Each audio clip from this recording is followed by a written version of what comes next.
Hey everyone, welcome back to another episode, Bottles and Bites. We're going to have a fun conversation today. We're going to dive into the world of wine through the perspective of somebody entering that journey. Going to be a fun conversation. Jaime's back on the show. How you doing, buddy? Hey, I'm doing great. You ready to dive into it? Oh, I'm ready. Let's do it. Let's go.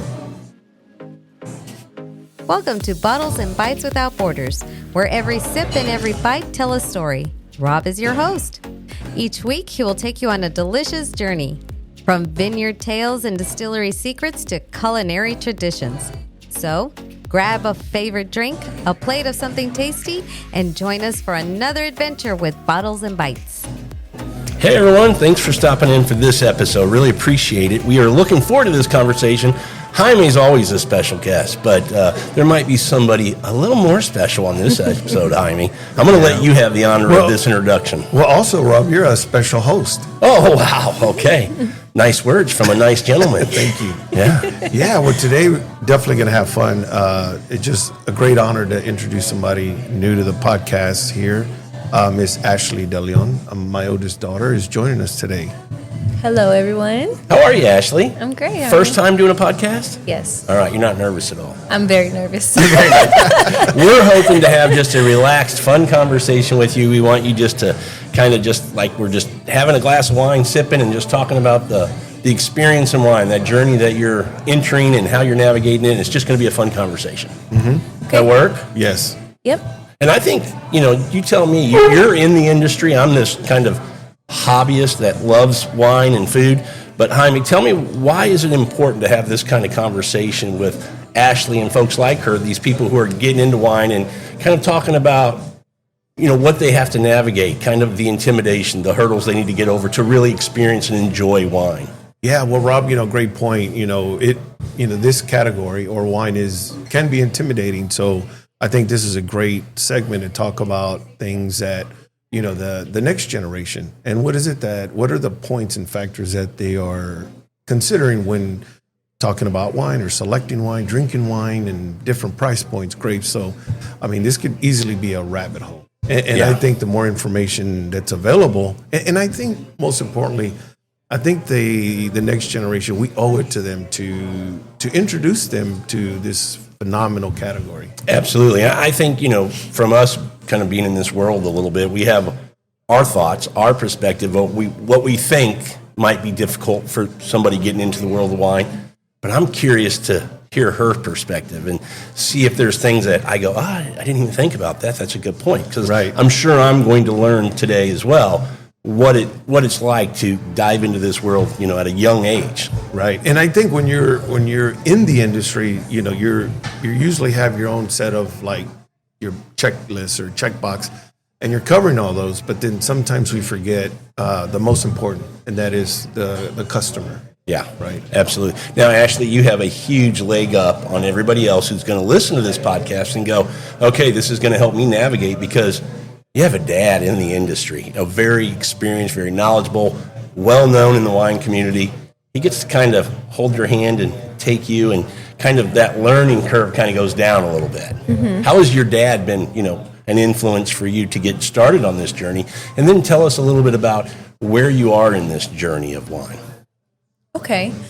I feel like he's just your dad. He's the one who made me into wine, honestly. Okay. I remember him doing the taste testing at home and like, hey, try this and try this. Some back then were totally disgusting. Yeah.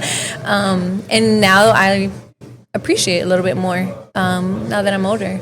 So, and the second question? Well, just where did your journey start? Did it start with, like you're saying, your dad at home, he was tasting and he'd go, hey, Ashley, come here, take a sip. What do you think? And then it was this evolution of your palate going, I don't like that, Dad. And he would call you again the next time and say, try it again. And then this evolution started to happen. You went, hold on, that's not too bad now. What is that? And that kind of sparked the curiosity a little bit?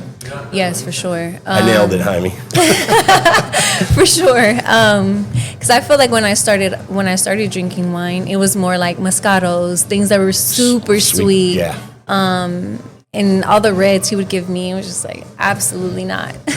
And now that's actually what I prefer. Reds? Mm-hmm. Okay, that's interesting. Yeah. That's interesting. So how long have you been, casual sipper, I'll try it when Dad has a bottle open, to, hey, Dad, I'm ready to start kind of diving in a little deeper. I want to learn a little bit more. I want to know what's in the glass, kind of what's that grape and what should I expect from that? When did it start getting that curiosity? I would say Been a few years or recently? it's been, I don't know. I don't have an exact time stamp for you, but I would say maybe in the last 8 to 10 years. Oh, well, she's not so new then. You've got a little journey behind you. Well, I don't know a lot about wines now.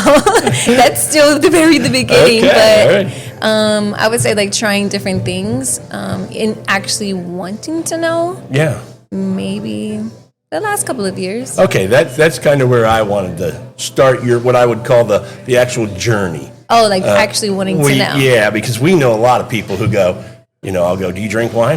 They'll go, yeah, I drink wine. I go, what do you drink? They go, whatever you pour me. And it's like, okay, do you really drink wine, or are you just like, give me something in the glass?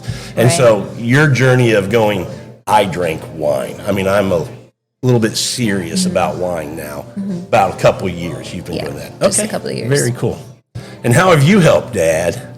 Well, when like she said, when you're doing some tasting and you're studying and you're just deep diving, I'll have some bottles at home that are opened. And then when they're around and stuff, then I offer like, hey, would you like to taste? Or even when we go out to eat, it's like, hey, you need to try this, or this is really good. And then, just recently we went to one of my friends' restaurants, and we tried something different that they recommended. That I would have never thought that those two grapes would have made the wine that it did. But I mean, all the way home, Ashley and my wife were just like, this wine was phenomenal, and the experience was phenomenal. But just think about it: a new wine I've never had before. I know she hasn't had, right? Yeah. And the experience was just over the top. That's got to be a fun experience too, when you taste something that you've never had, and then you have her taste it, and you see that reaction. You go, okay, I knew she'd like that. Right, that's got to be fun, and fun for you to have your dad find things that he kind of figured out your palate a little bit, and knows what you like, and can kind of then take you and go, okay, if you like that, let's try this, something like that. So Jaime, tell us how would be, what would be your first couple of steps for people listening going, okay, I want to get a little bit more serious about wine. How would you recommend, 2 or 3 things to just start? Because a lot of people go, where do I start? There's such a huge world. I go to the wine shop, there's 1,000 bottles on the wall. How do I know where to start? Yeah, I would say try to, if you're going to a destination, I would say, reach out to the staff. Most places do have knowledgeable staff that can kind of give you a little recommendation. Usually when you tell them where you're kind of at, I would say you need to understand, because within the world of wine, right, you have light, medium, and full-bodied wines. And I think you giving those descriptions to the staff, and then they kind of will navigate that. But that's if you're going somewhere. And then I would say if you're doing some homework, I would say it's okay. There's so many resources today that are available online where you can kind of dive a little bit. You got Google, now you got ChatGPT. So you got YouTube. You got YouTube. Yeah. You got podcasts like this. So, absolutely. This is your number one destination. This is your number one destination and resource. So, absolutely. I think some of those things too. And then I think the information being readily available, I think it's easier than before, right, for that curious palate. Yeah, and the thing I might add to that is stay curious. Don't get to a spot where you go, okay, I'm good here. I like adventurous, keep going. Adventurous, yeah. Always have an open mind for new discoveries, because you just never know. Like I said, that wine that I've never had was delicious, and I would have it again. Yeah. Right. I mean, as wine drinkers, as people who love wine and partaking in it quite a bit, when you open bottles that you already know, you go, okay, I know what I'm going to get with this. To your point, it's a blast to be able to go, ooh, what's that? Right. Oh, really? I've never had that producer or that grape or that region, and it's fun to keep exploring. Yeah. Well, and one of the great things is I think that should be at the top of the mind, right? Top of the list is the ambiance. Yeah. And where were you at? What's the experience that bottle or glass of wine brought in the group of people you were with? Like, for example, that bottle, I'll never forget it. What an amazing experience. Yeah. Well, we've all had that, right? Where we think it's a great bottle because of the experience, and then you buy a few and take them home and go, yeah, it was more about the ambiance and the people. Yeah. The wine's okay. Yeah. But on that note, talking about ambiance and places to drink and tying it into a place you can also learn, we're at a great place today. We're out on the road recording this episode at Padres Wine Bar and Shop here in Houston. Great place, beautiful decor, great ambiance, great selections of bottles you can buy and take home. And then they've got this outstanding by the glass list that you can get. And you guys poured something. What'd you guys get? What does it say, Ashley? What was the producer? Dimino de Soto. Dimino de Soto. Which is, the grape you have is? Abillo Mayor, which is a white Never grape had from, that. Yeah, from Ribera del Duero, a region in north central Spain. Is it, what's the profile of this? What are you going to get with this kind of, because I've never heard of this grape. Yeah, it's a white grape that's traditionally used to in the rosé wines and stuff like that. And recently, it's given its own appellation to produce white wines coming very from cool. Ribera del Duero, which is really amazing.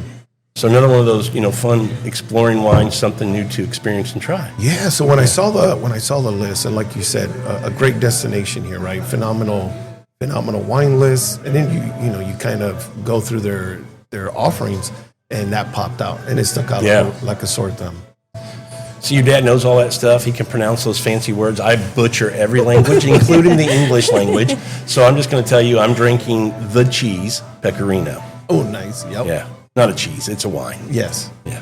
So delicious. One of my favorites from the Abruzzo region in Italy. So I think it's a grape that's not as well known. I think a lot of people, wine people know it, but a lot of other people don't know it. It's a delicious wine. Yeah, no, it's another white grape that's should be on your new discovery See, list. I like when I get him to talk about it. Go ahead. Yeah, no, it should be on your new discovery list. Yeah, absolutely. Right? You think about, you got your, I really don't like to put wine in the stages, right? You got your Chardonnay, Sauvignon Blanc, your traditional grapes in like stage 1, and you have stage 2, then you may have like Albarino and something else. Then you go to like stage 3, and then you get these more esoteric grapes.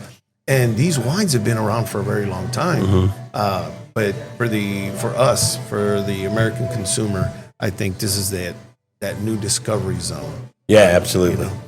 Absolutely. All right, Ashley. We're about to put you center stage. You ready? Maybe. So, I want to know from your perspective, kind of what's been the journey for you getting into wine? Obviously, you have a great resource with your dad, but being able to navigate, what are things that, I don't want to lead you at all, so I just want you to tell me what's been your experience, what have you found kind of easy and helpful, what have you found a little difficult or intimidating? Just kind of let us know what it's been like for the new person getting into this.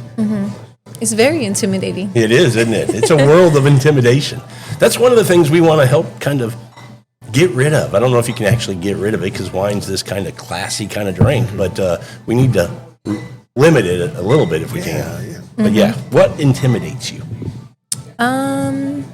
Okay, for example, like looking at this wine list, You have no clue. no clue. So I know sparkling, white, red. Are there rosé. any grapes that you go, I know that grape? Absolutely no. No, really? Okay. So that makes it tough. Even like Sauvignon Blanc? Really? Okay.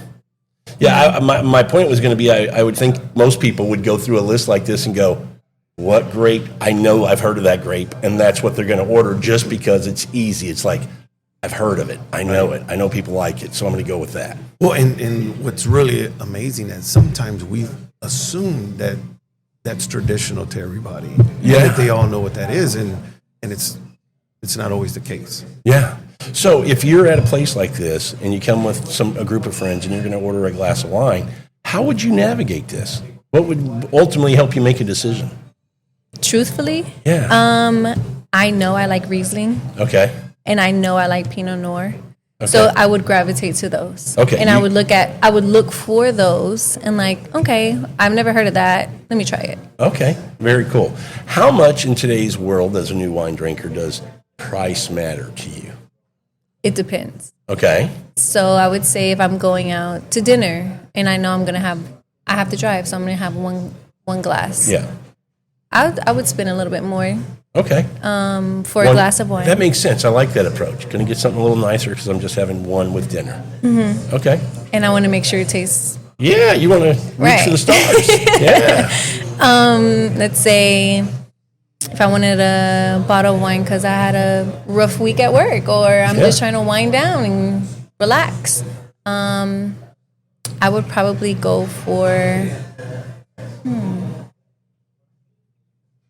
So I'm just going to be honest. Yeah. I would go for a little bit more percentage, like a higher alcohol percentage. Okay. And I would have never thought that. Yeah. So like maybe like a 10% at least.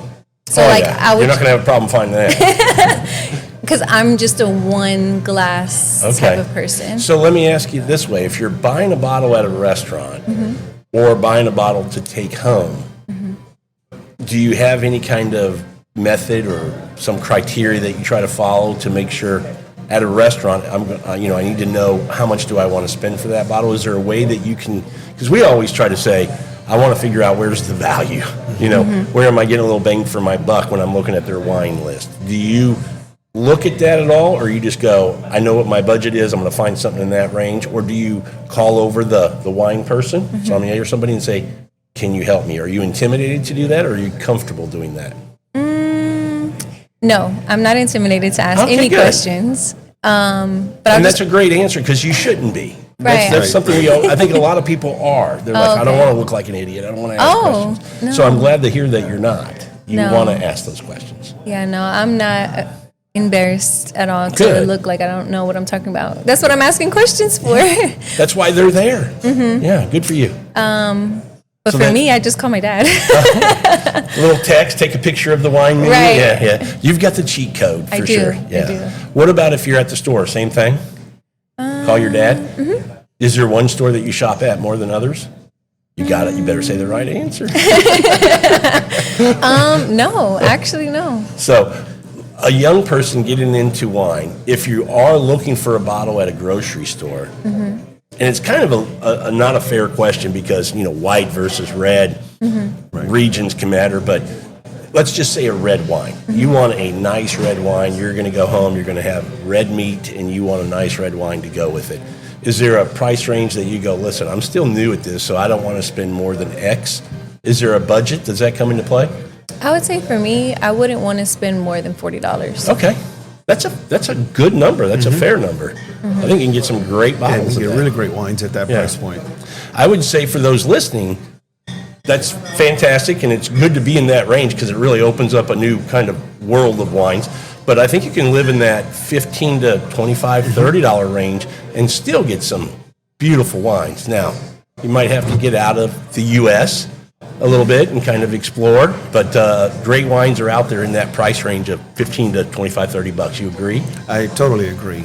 Yeah. Especially, finding great value, like international value. And I say that with, wines from Europe or, South America, you can get a great value for under $20. Yeah, for sure. So let's say you're out with friends. Do you have friends who are wine drinkers? Are you in a group now? Okay, that's awesome because that makes it a little bit easier to learn, I would say, because you can have a get together at the house and everybody bring a different bottle and then just kind of talk about it. So that's cool. I think that's a great point to people who are listening to this that want to get into wine. Find other people who enjoy wine and drink with them. Yeah. Oh, totally agree. I'm always looking for you for confirmation. Oh, no, you got to tell me, Rob, you're doing it right. No. I think that's the thing. And I believe that there's more of those group of folks that are wanting to dive in or just kind of intimidated, right? So it's good to hear. And for me, what I'm listening is people in the industry for us and those that are listening to this podcast. Don't ever assume that the people walking in the door do not need help. Like, you should be asking for how you can help them.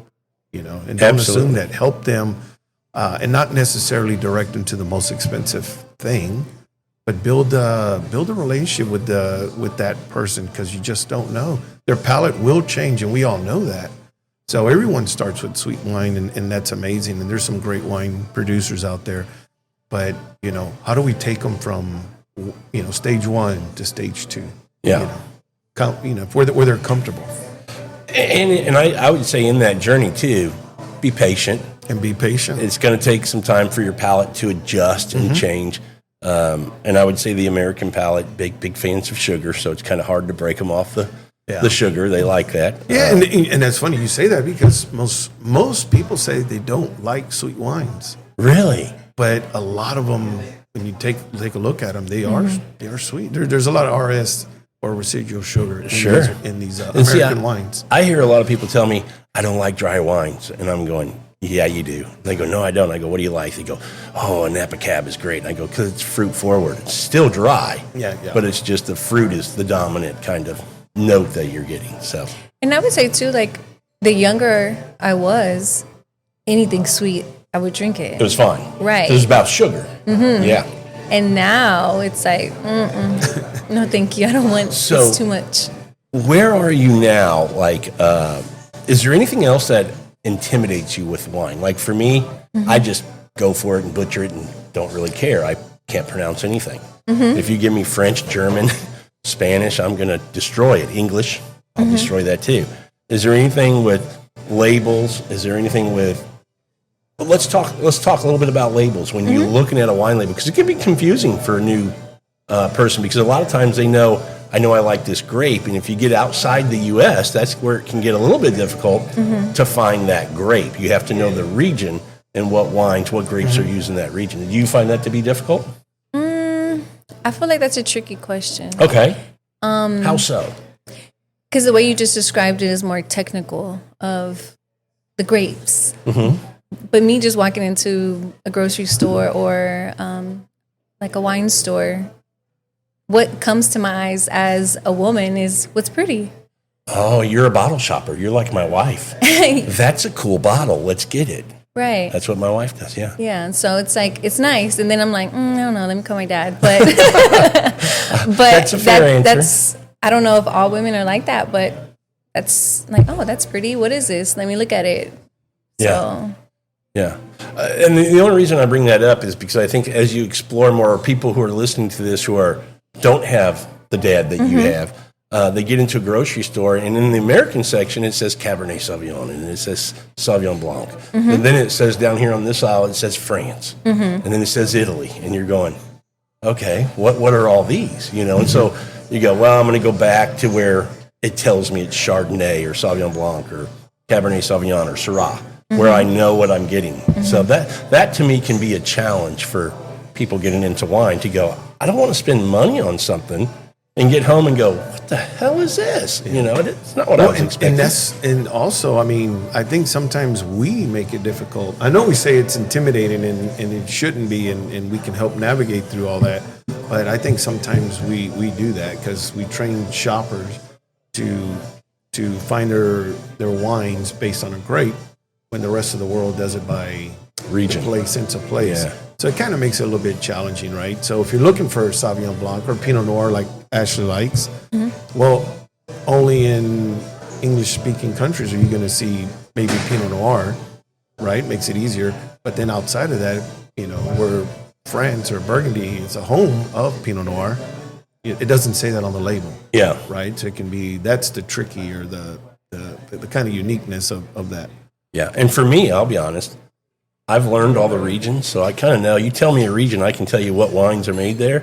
The hard thing for me is going producers, because they'll tell you in this journey, at some point you want to learn producers so you know who's making good things, and then also who's making things that you like, not just quality, but what you like. And that's what's hard for me. I'm starting to get that figured out a little bit, some of them, but I'll go, I'll see a bottle and go, okay, I know I've seen that label before, but I have no idea who that producer is. Yeah, well, and that's why I say I would say, going back to your question, how do people know? I would say sign up for go to your favorite place or restaurant or wine bottle shop or destination. And I would say when there's, they're advertising wine tastings or, I would say go to as many wine tastings as you can, sign up for those, team up with somebody at a restaurant. Here's my question for you. Is there a place, a type of place that you would suggest to do tasting? So for me, I jump out at places like this, like Padres Wine Bar, right, and other places that are going to do like a flight, maybe from a region or a type of wine where you can go through and see what the differences are, versus somebody might be hearing this going, man, every week at my grocery store, there's like 6 wine people there pouring wines. Maybe I need to start tasting those. I'm a little reluctant with those because I know typically those aren't wines that are going to help you explore through the world of wine. Is that fair to say? That's fair. And I think here in, where we're at, there's so many retailers or, that are always have some demos or there's something going on. So there's always a chance to try something different. And even if you don't like it, you're at least tasting and you're just understanding. And most importantly, you're gonna know I don't like it or I like it and I like to look into it more. Yeah, and that's the most important thing when you're drinking a wine. As wine nerds, we kind of get into this. For me, I always go, is it a quality wine? Is it a well-made wine? Not do I like it or not like it, but ultimately that's the most important thing. Do I like it or not like it? Because sometimes I go, it's a little out of balance, but I like it, and that's fine. There's other times I go, this is beautifully made, but it's not for me. Mm-hmm. So, and neither one of those are wrong answers. You can, if you like it, that's the most important thing. Yeah, and then the other thing too is, let's say you like it. Now it's not in the price point. Yeah, in your price point, right? So it's a little challenging.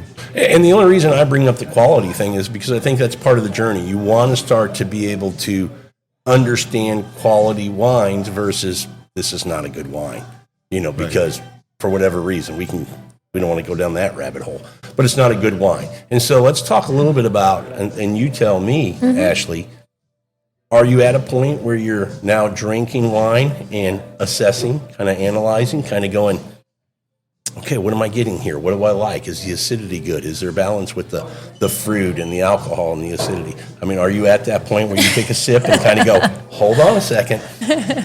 I wouldn't say that in depth. No? We're going to get her there, Jaime.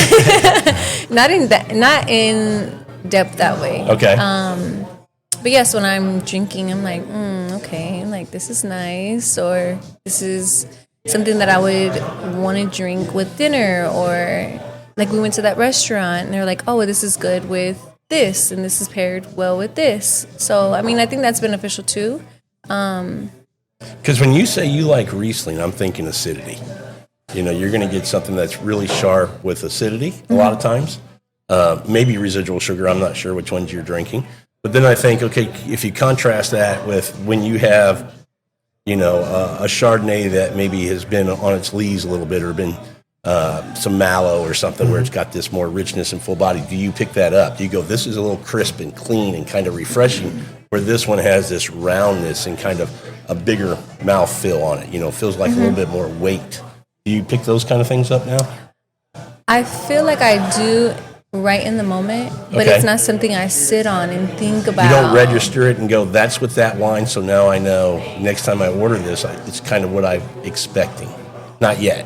To a certain extent. Okay. To a certain extent. I feel like I kind of know that with like Pinot Noir. Like I've tried a whole bunch of them. So if I put you on the spot, and if with Pinot Noir, what would be 2 or 3 things that would come to mind when you think I'm ordering a glass of Pinot Noir?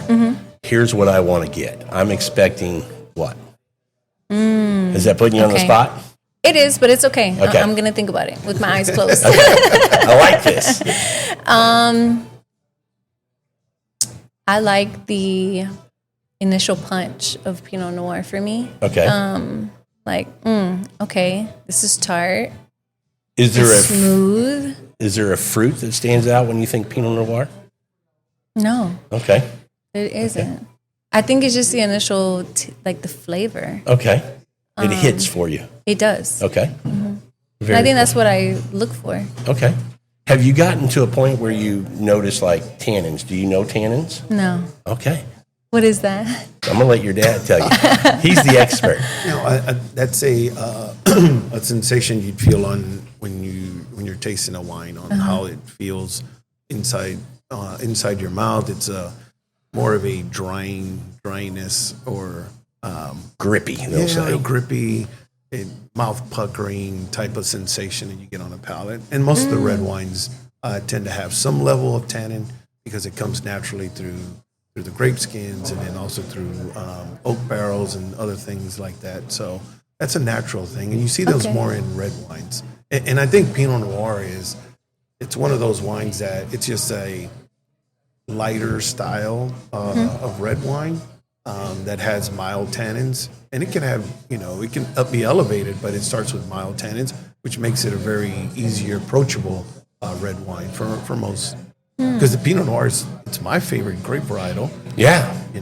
But it can be made in different styles, and I like it. It's very versatile. And it definitely is. If you look at places in Burgundy versus places in the U.S. In California. But I want to say a couple things and see if next time you have Pinot Noir, if it comes out like I think red fruit.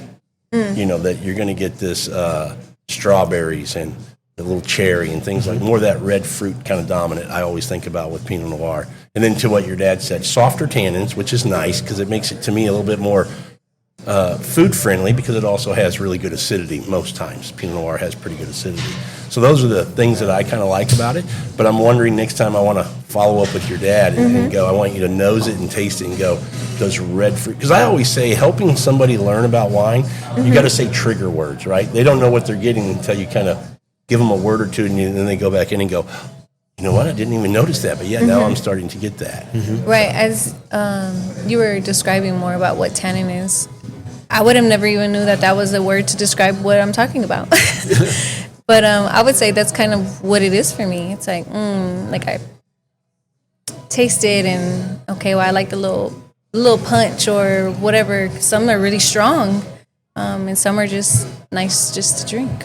Yeah, and tannin could be a undesirable for somebody new into wine and things like that. You definitely you may not know exactly what high tannins are, but you will know. You'll feel it. You'll feel it. You just don't know why it's happening. Yeah, you don't know why it's happening. You feel it, and but at the same time, it's a thing that helps a wine evolve over time and keeping that structure, right? So it's one of the elements. So tannin is a good thing and it's important.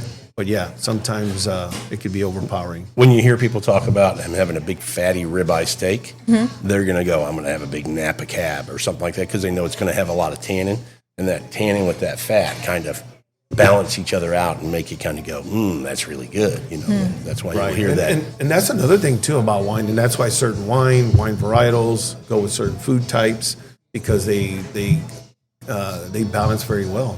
And they go together, right? Yep. So you hear that term all the time is what grows together goes together, right? Yeah. But we do always say in the industry, don't overthink it. It's not specifically the wine. It's more a characteristic of that wine that you're looking for. And one of the other important things, very important for food, is acidity. Would you agree? Being very important for pairing with foods is having good acidity.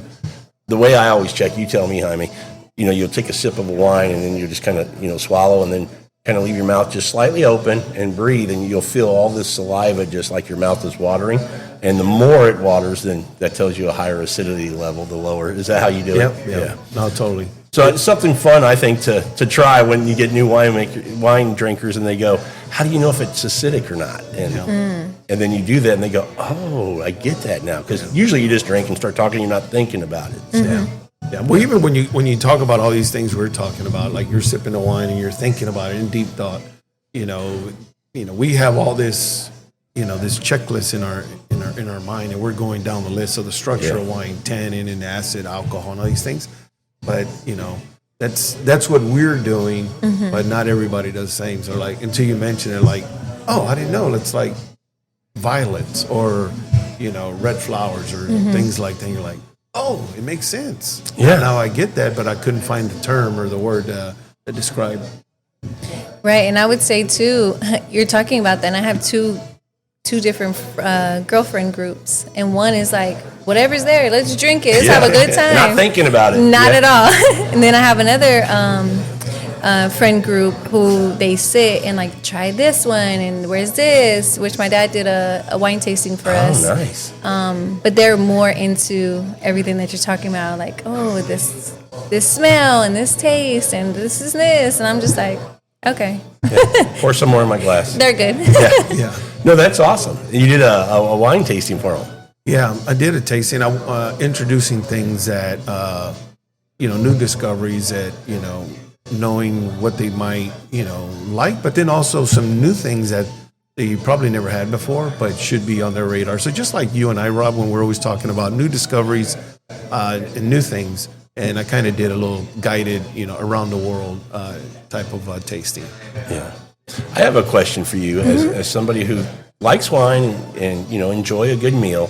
Is there any kind of food that you can think of and you go, I just don't think there's a wine that goes with that food?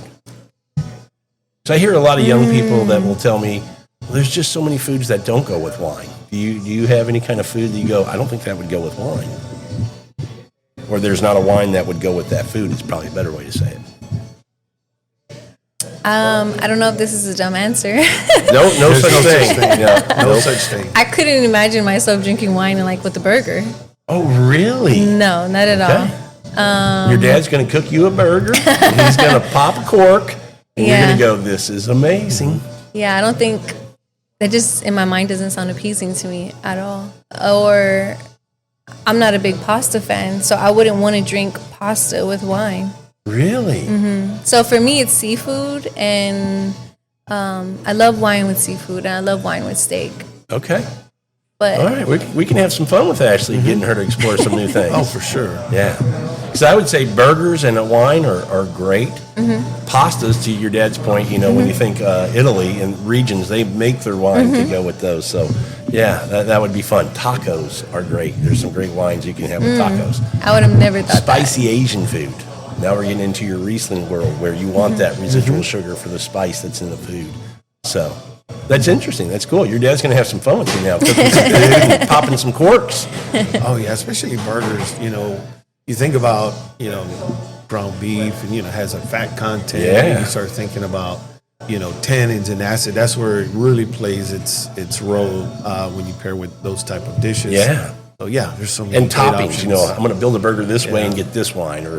And can I tell you my opinion of what I think is the best food wine that goes with almost everything? I think your dad knows what it is. Champagne. Oh, yeah. So many people I was thinking think red. I was going down to red camp. Oh, were you? Yeah. I was thinking, so many people think it's, for a celebration or a special occasion or something where bubbles are so versatile. They go with so much. Do you agree? Yeah, I think that's one of the underrated pairings because it goes with from appetizers to dessert. Yep. Are you into bubbles? Have you experienced some bubbles?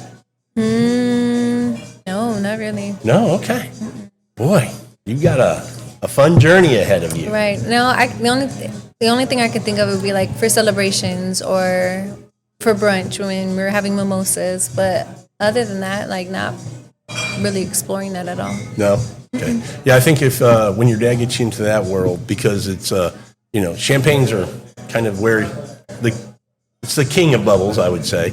But there's so many other places around the world that make it in that same traditional style, that method.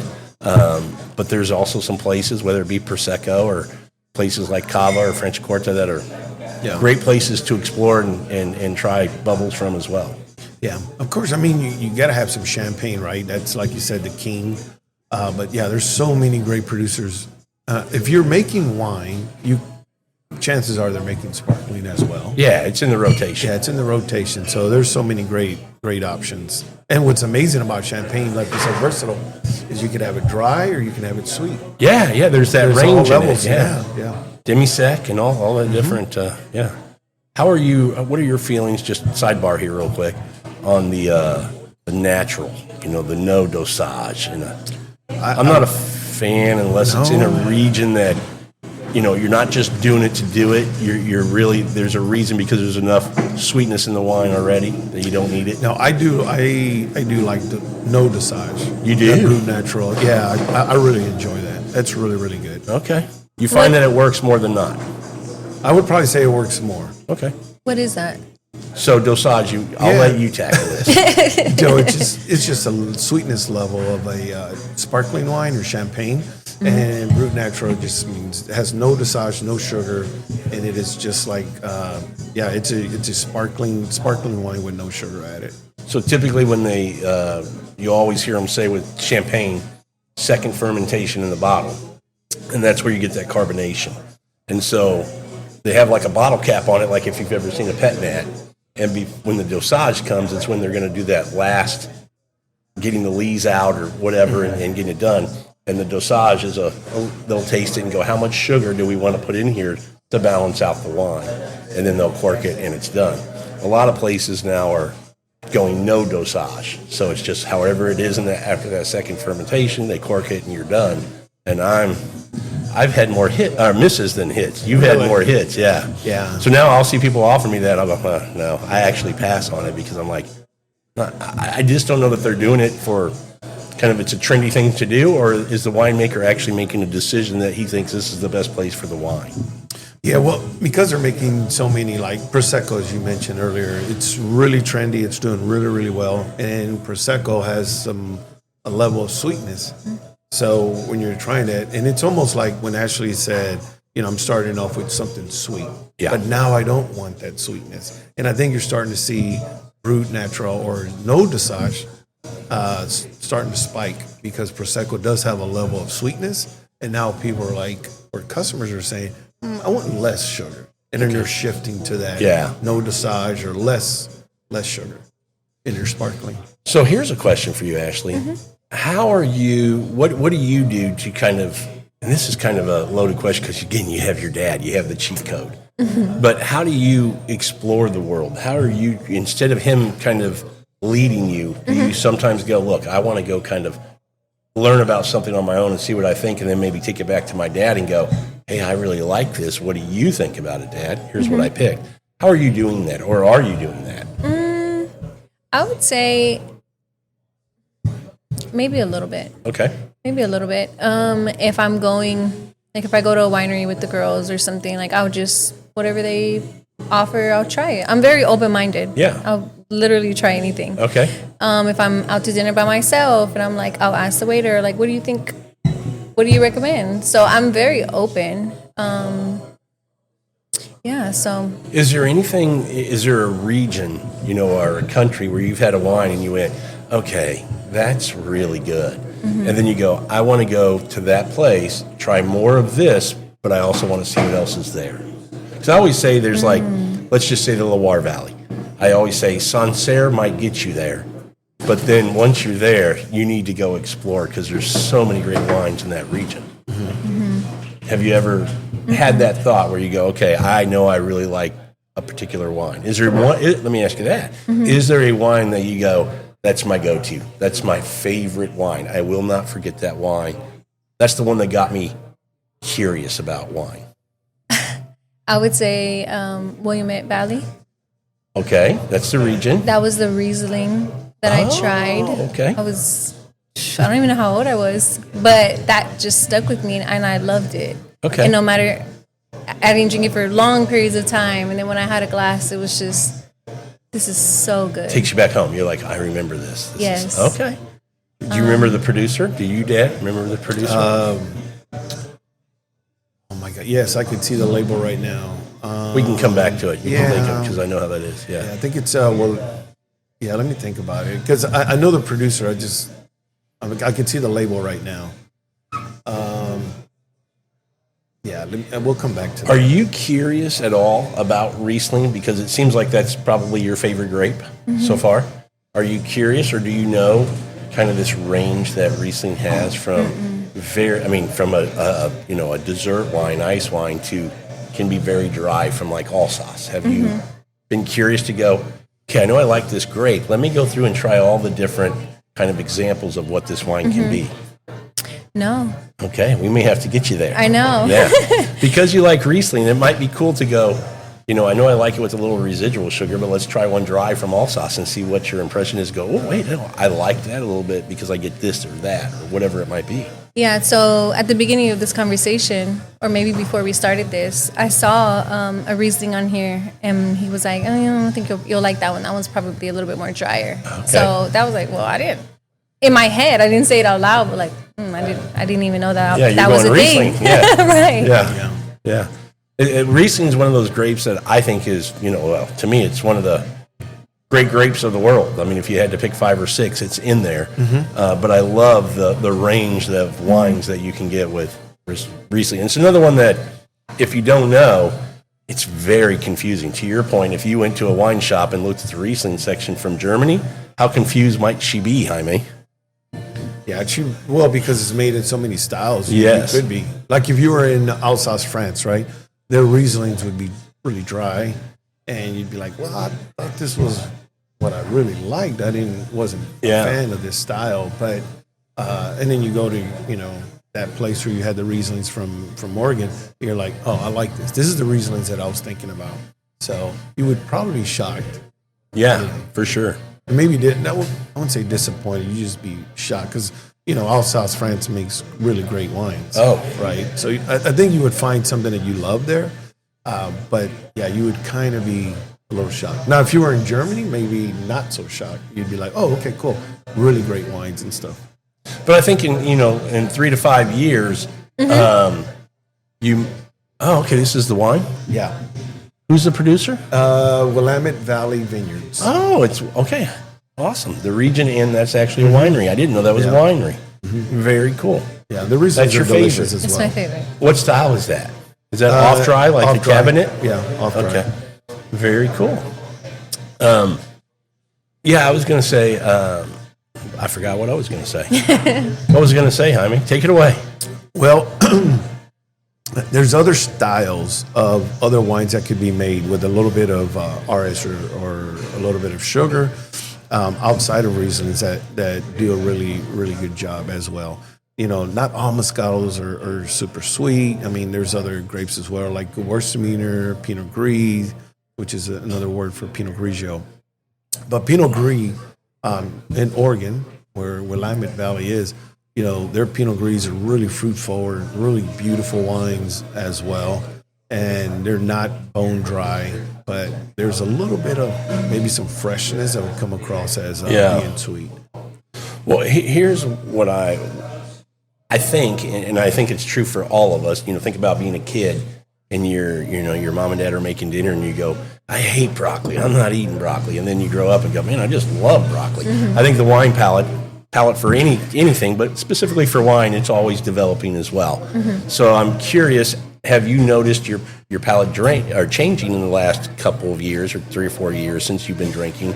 And I would be interested to have this conversation again in a couple more years and see kind of how it's changed. Because I think, with that sugar, to your point with Riesling, I think you're going to always like that, but I think you're going to go, there's a place for that. When I want that style, I've now got this wider range of what I like, so I'll have that here, but now I like other wines, in different situations, depending on food or whatever. I feel like when I first started, it was give me anything that's sweet. And he would try to give me dry or red wine, and it's like, oh, I don't want that. Like, it's so gross. Or I couldn't stomach it, or just as soon as I sip it, it was just dry and bitter. But now I prefer that. Okay, nice. So if I have sweet stuff, I'm like, it's good. But like, I couldn't drink a whole cup. You weren't giving her Stella Rosa, obviously. No, but I that's sweet. It's super sweet. Yeah. But, it serves a purpose. To me, is anything to help guide people into wine is you just use that because everyone has a starting point. Sure. And when I started, it was sweet as well. Sure. And I understand that. So, one of the greatest stories that I have that I enjoy is I remember a couple that would come in and ask for recommendations, and they were only sweet.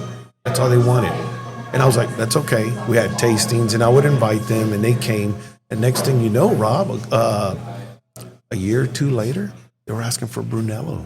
Oh. So nice. think about that. That's a big leap. Yeah, that's a big leap. But over years, they were coming to the tastings, and I was letting them taste wines. And I'm sure there was a lot of wines that they just didn't like. Yeah.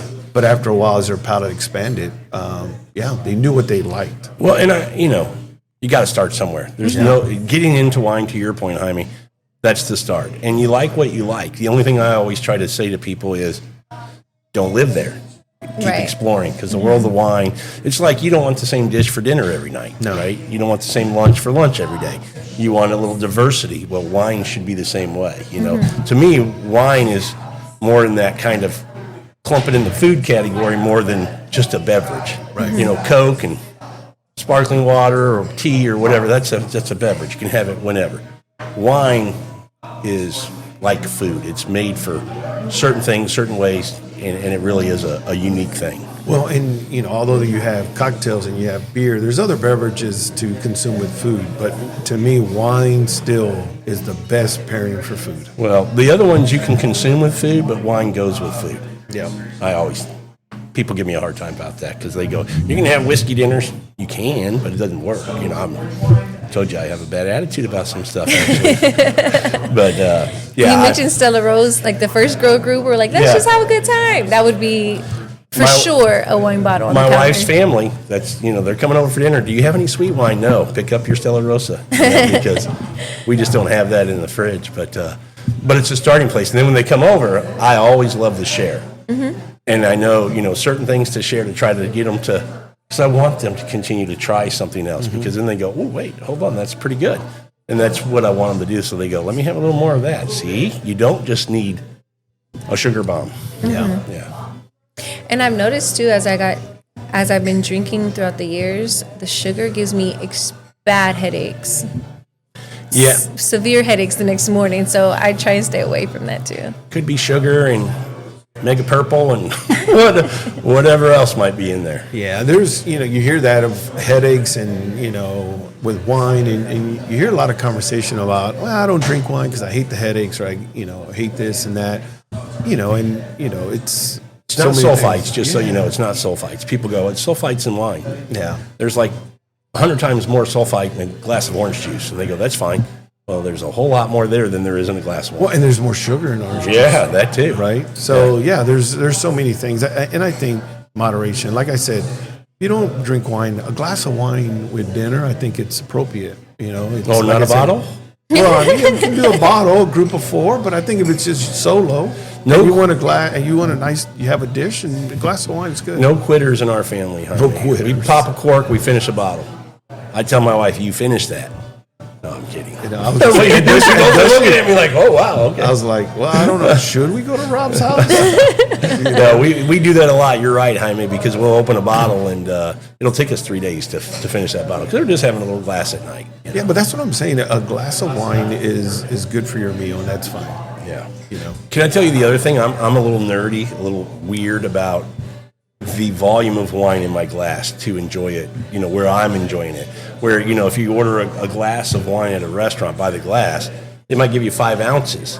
And I'm like, man, I don't want that much in my glass at one time. So there are some places that go, we do a 2.5 ounce. Oh, do they really? That's pretty cool. Yeah, and that's what I'll go with, because I want a little less volume to be able to just, it just makes me feel better enjoying the glass, being able to swirl it, nose it, whatever. Well, especially if you're drinking it slowly, if they're giving you in certain ounces like that, it does good because the wine remains cold.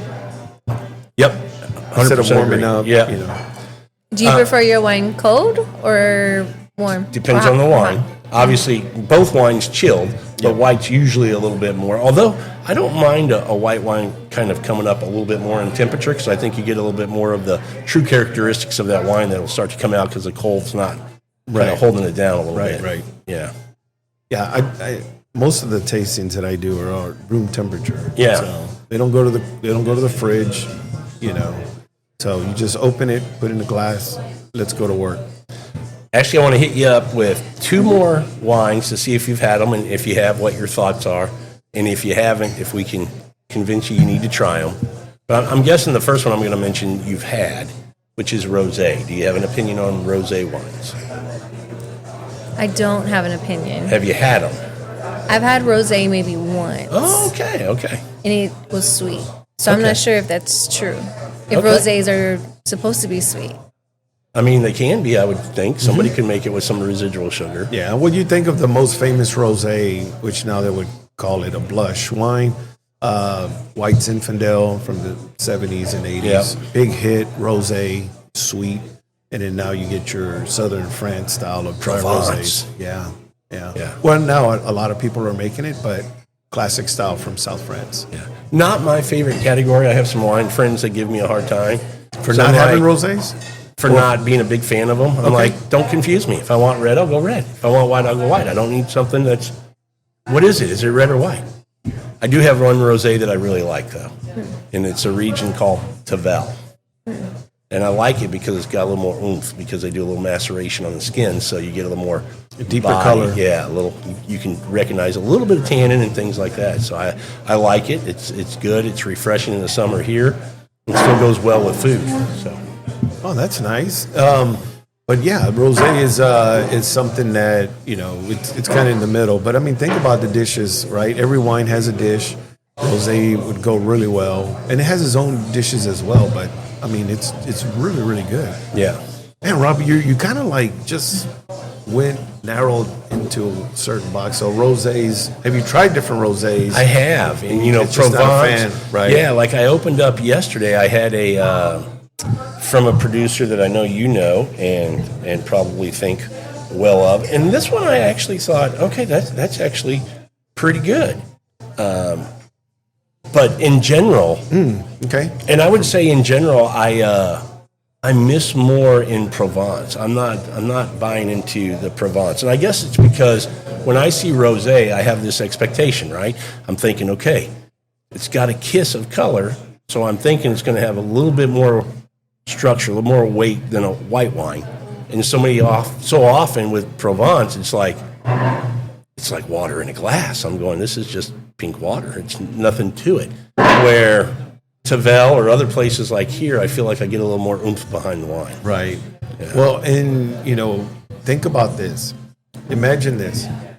You're sitting in South France. You're sitting on the coast at a seafood restaurant, and you're overlooking the sea, right? The Mediterranean Sea. And you're in Provence, and you got glasses of rosé. Okay, so you're overlooking, you have glasses of rosé, and he bring you a seafood tower. Oh, yeah. So all types of seafood on a tower. And that's the best pairing I've ever had. Now, I will say that champagne or bubbles go really well with seafood as well. And there's a lot of white wine, but rosé at that moment was the best thing I've ever had with the seafood. And so rosé has a place. And I don't disagree with you. I'm sure there's some great rosés in the world. I think just in the States, what's probably distributed is this more mass-produced stuff that's not meant to be thought about. It's meant to just be in a glass by the pool. Yeah. And that's how people enjoy it. And there's nothing wrong with that, but because I'm a wine nerd, I like to have something that makes me go, hold on, that's pretty nice. What is this? And make me think about it a little bit. Well, and I think rosé has kind of been boxed in like sparkling, where it's just used for, you only bring out a sparkling bottle when they're celebrating. Yeah, which is wrong. Which is wrong. Yeah. But no, rosé is really, really good. There's really great producers that make it. And I challenge, if you like seafood, or just not just seafood, think of sushi, think of things like that. Rosé is really a good option. I'll keep exploring. I'm going to continue looking, but like I said, I do like rosé. It just happens to mostly be in Tavel. Right. Well, think about like rosé, champagne rosé. Oh yeah, no, those I like. Right. Yeah, typically a little more when you get a rosé from Champagne, but those are always. I don't have very many. It's champagne. It's hard to miss with champagne. Yeah. The last wine category I'm going to ask you before we wind up, and I'm going to guess you probably never had this, but it's a category I think sometimes people overlook, and I think they need to go try it again. And that would be fortified wine. Have you ever had a fortified wine? Okay. There you go, Mr. Teacher again. No, fortified wine can be dry. Most of them are sweet. Think of like port. So it's basically just a wine. You've created a wine, and then you've added a neutral spirit, and you fortify it, and it eliminates it from further fermenting, right? So it holds the sugar before it ferments out. So you technically most fortified wines are going to be sweet. So whenever the term is fortified, it just means it's a wine that has liquor or neutral spirit added to the wine. Yeah. So, but oh man, and it's produced in a way where oxygen and stuff have already been kind of introduced to it. So like when you think about a wine and you open a regular white or a red, you go, okay, timer's on. I've got so much time to drink this before it goes back. And a fortified wine, I open a Madeira, and it can sit on my bar for 6 months and it's fine. Well, the minute you add like a neutral spirit, they're almost indestructible. Yeah, you know, they have a shelf life, but it's long. It's very long. Yeah. So one, I think your daughter, you know, when you get into the world of wine, you got all these categories. I think you need to try one from all the different categories, because especially sweet. Well, even when we're talking about sweet, she has had. I've given them.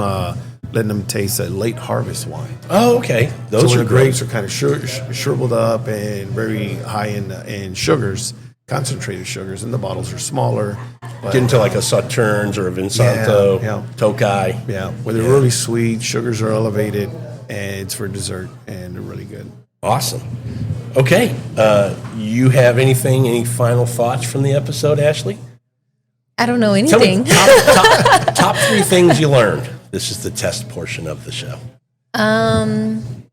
Is there anything you take away from the conversation today?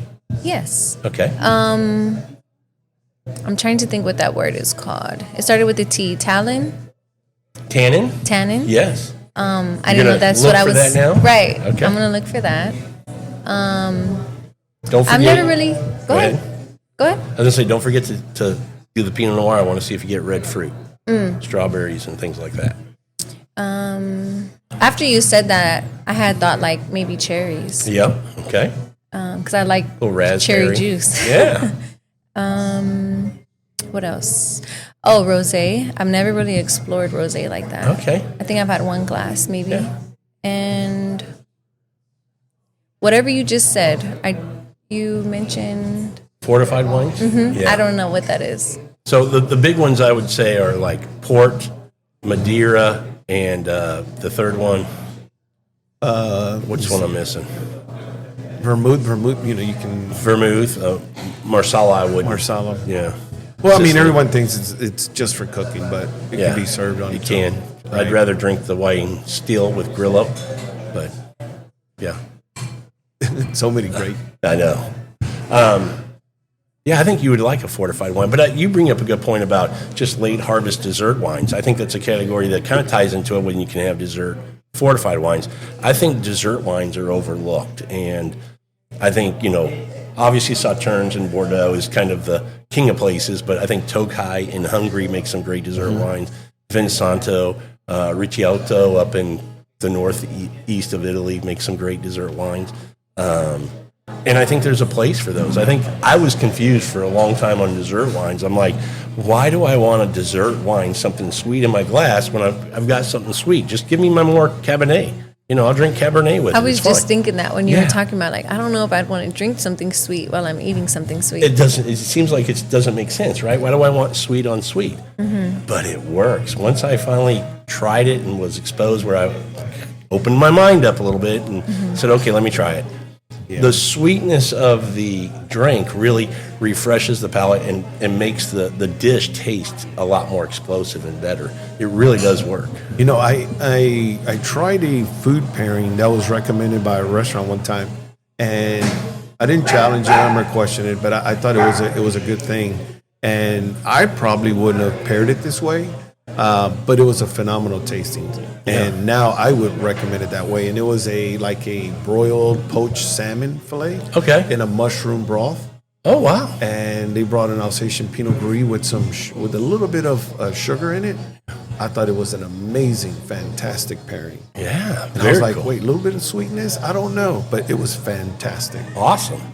Yeah, dessert wines, I would say definitely explore those too. And I think the rule I've always heard, and tell me if I'm wrong, they say you want the drink to be sweeter than whatever dessert you're eating. And that was kind of the general rule. Yeah. All right, Ashley, this has been great. Thanks for coming on. Thanks for having me. I'm looking forward to having you back and checking in and seeing kind of where you are and trying some of these new wines and what your thoughts are on them. Okay. Or even the next, and even the next time, maybe we have one of those type of wines. You know what? That's a better idea. Maybe we do a tasting and we talk about some of these wines that we've mentioned and let you taste through them and get your on-air reactions. Okay. And you can be honest. You're not going to hurt our feelings because we all say in the wine world, if you like every wine we put in front of you, we're going to think you're crazy because nobody likes everything. So there's got to be one or two you go, yeah, that's not for me. And that's perfectly fine. Doesn't mean it's a bad wine. It just means you don't like it. So Yeah, it's just I think it'd be a lot not of your fun. style. Yeah. Not your style. So, well, it's been great having you on. Thank you for having Really me. enjoyed it. Jaime, as always, enjoy having you on, man. Oh, thank you. Glad to be here. Cool. Everybody, that's it for this episode. We really appreciate you listening. And until our next episode, keep exploring the world, one bottle and one bite at a time.